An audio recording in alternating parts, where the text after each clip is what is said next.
के बाद आज पेंशन के रूप में 1171 रुपया मिल रहा है। पूरे सर्विस कार्ड में ईपीएफओ के अंदर में हमारा 19 लाख 20 लाख एक कार्मिक है। अगर उसी का ब्याज मिलता तो 15,000 हमारा पेंशन मिलता। आज 1171 रुपया पर मंथ मिलता है। 95 मिनिमम पेंशन बढ़ोतरी के एक और वीडियो में आप सभी का स्वागत है। साथियों, आज के इस वीडियो में हम प्रिंट मीडिया में छपी खबर के बारे में डिस्कस करने वाले हैं, जिसमें बुजुर्गों की समस्याओं को रेखांकित किया गया है और किस तरह से आने वाले समय में बुजुर्गों की संख्या भारत में बढ़ने वाली है और किस तरह से सरकार इस पर कार्य कर रही है। ये सब कुछ आज के इस वीडियो में हम डिस्कस करने वाले हैं। तो यहाँ पर आप देख सकते हैं, इस खबर के अनुसार नीति आयोग ने बुजुर्गों की समस्याओं को रेखांकित करते हुए जो कदम उठाए जाने की आवश्यकता जताई है, उसकी पूर्ति के लिए केंद्र सरकार के साथ राज्य सरकारों को भी सक्रिय हो जाना चाहिए।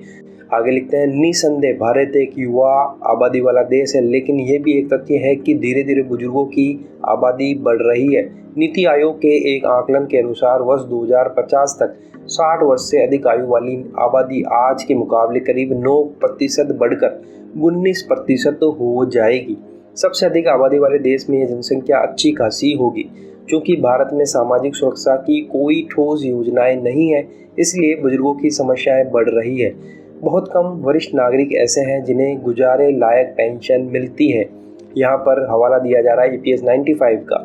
ये पेंशन भी सरकारी सेवाएं देने वाले बुजुर्गों को ही मिलती है। निजी क्षेत्र में काम करने वाले बुजुर्गों को पेंशन या तो मिलती ही नहीं है या फिर ये इतनी कम होती है उसका कोई मतलब नहीं। वास्तव में यह ऊँट के मुंह में जीरा बराबर नहीं है। इससे असंतुष्ट नहीं हुआ जा सकता कि राज्य सरकारें कमज़ोर आर्थिक स्थिति वाले बुजुर्गों को प्रति माह कुछ पैसा देती है, क्योंकि वह बहुत ही कम है।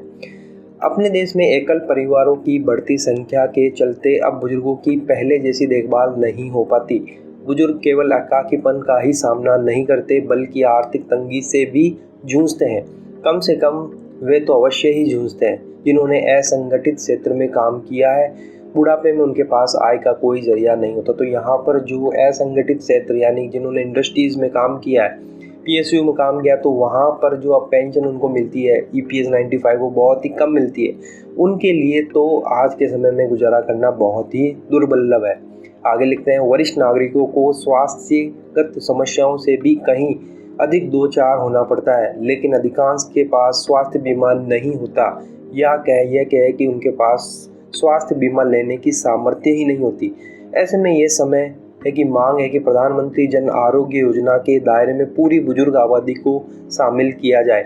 जो बुजुर्ग अपनी बचत से होने वाली आय पर निर्भर हैं, ब्याज दरों में उतार चढ़ाव के चलते उनकी आय प्रभावित होती है और कभी कभी तो वह उनके जीवन यापन के लिए अपर्याप्त होती है। नीति आयोग ने बुजुर्गों की जमा रकम पर ब्याज दर की तर्कसंगत सीमा तय करने और रिवर्स मॉर्गेज के नियमों में बदलाव करने के साथ सीनियर केयर होम्स बढ़ाने के जो सुझाव दिए हैं, उन पर प्राथमिकता के आधार पर ध्यान देना चाहिए। ये ठीक नहीं है कि नीति आयोग ने यह पाया कि हाउसिंग सोसाइटियाँ वरिष्ठ नागरिकों को ध्यान में रखकर नहीं बनाई जाती। अपने देश में जिस अनुपात में वरिष्ठ नागरिकों की आबादी बढ़ रही है, उस अनुपात में वृद्धावस्था आश्रम और सीनियर सिटीजन केयर होम्स नहीं बन रहे हैं, जो बहुत बड़ी चिंता का विषय है। बुजुर्गों की चिंता सरकारों के साथ समाज को भी करनी होगी, क्योंकि नीति आयोग के अनुसार 19% बुजुर्ग या तो तलाकशुदा है या फिर उनके घर वालों ने उन्हें अलग कर दिया। तो ये बहुत बड़ा परसेंटेज है। भारत जैसे जो सामाजिक देश कहलाता है, उसमें 19% बुजुर्ग तलाकशुदा या एकाकी जीवन जी रहे हैं, जिनका कोई घर नहीं है। तो उनके लिए ये समस्या और विकट हो जाती है बुढ़ापे में, अगर उनको एक उचित पेंशन ना मिले और एक मेडिकल सुविधा ना मिले। तो साथियों, आपके साथ में ये बहुत बड़ी खबर जो प्रिंट मीडिया में छपी थी, आपके साथ में साझा करना ज़रूरी था। आपका इस बारे में क्या ख्याल, क्या राय है? क्या सरकारों को इस ओर ध्यान देना चाहिए? अपनी राय कमेंट बॉक्स में ज़रूर बताइए। वीडियो आपको अच्छा लगा लाइक शेयर कर दीजिएगा। फिर मिलते हैं। जय हिंद, जय भारत। के रूप में 1171 रुपया मिल रहा है।